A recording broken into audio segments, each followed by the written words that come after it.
Okay, we're going to take a look at now how to use end behavior along with zeros and multiplicities of a polynomial to determine where it's positive or negative. So here we have an example. I've got a polynomial function and I want to know where the function is 0, positive, and negative. So what I like to do is use a number line chart to kind of help us here. So let me draw my number line. And what I'll do on my number line is this will be my X number line, and then maybe above this number line in red I will list my Y values that correspond to the X values I have here in blue. Okay, so what I need to do first is identify the zeros, the multiplicities, and the end behavior of this function. So let's start with the end behavior. The ends of the graph. The end behavior is dictated by the first term, the leading term, of this polynomial. And the only way I'd know that would be to multiply all of this together to get my leading term. So I'd have 2 times, the leading term here would be x to the fourth, times x to the first, times x to the third, if I were to multiply all of this out. So 2 times x to the fourth times x to the first times x to the third. So my leading term would be y equals, because it's f of x equals, so y equals 2x to the 8th power. And then I have smaller terms as well, but this is my leading term. So the end behavior looks like y equals 2 times x to the 8th power, so my right end goes up and my left end goes up. We'll use that shortly. I need my zeros also. My zeros are the x values of positive 3, negative 5, and positive 7, right? Let me erase all this so we can see that. The x values that would make all of this equal 0 are positive 3, negative 5, positive 7. And the multiplicities of those,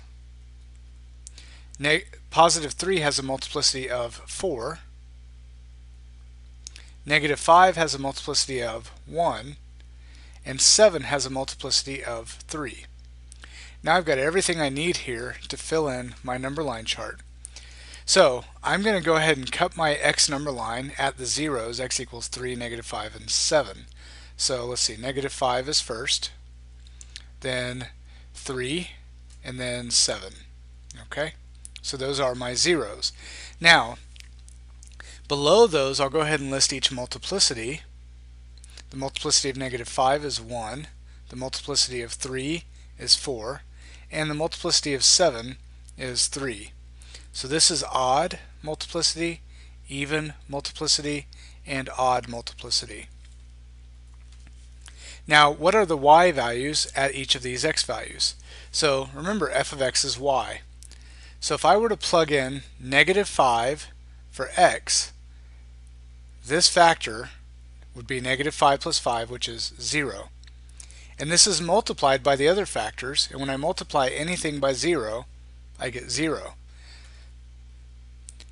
That's exactly why negative 5 is a 0, because when I plug it in for x, my y value is 0. So I'll list my y values up here.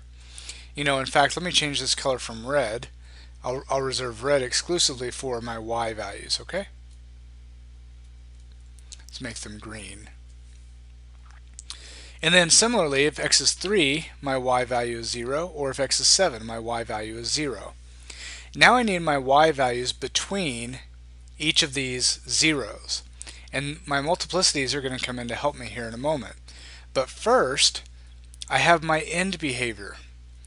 My end behavior is dictated by this picture. On my left end, my graph goes up, and on my right end, my graph goes up.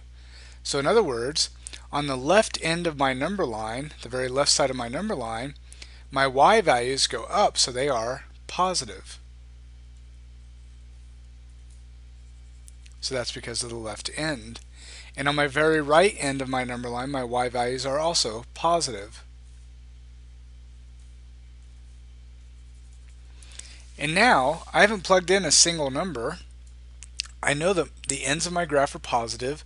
I know my y values are 0 at the x values of -5, 3, and 7.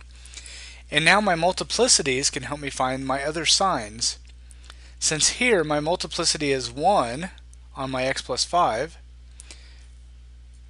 my multiplicity is 1, that means when I have an odd multiplicity, the signs on each side of my 0 at -5, these signs have to be different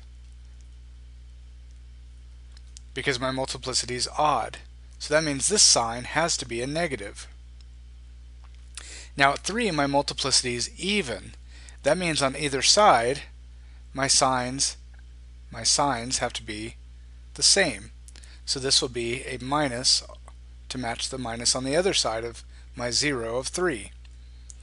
And finally at 7 I have an odd multiplicity, which means that the signs on either side of 7 have to be different. And they are. This is a minus, this is a plus.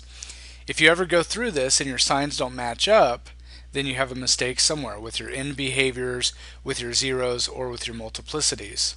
Okay?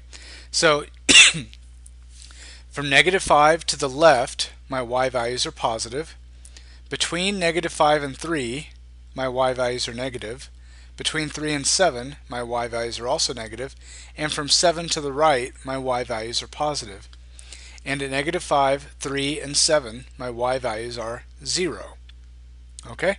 And this is going to help us graph eventually, but for right now, we're just going to focus on these main ideas. Actually, getting a graph from this is pretty simple. Let's try another one.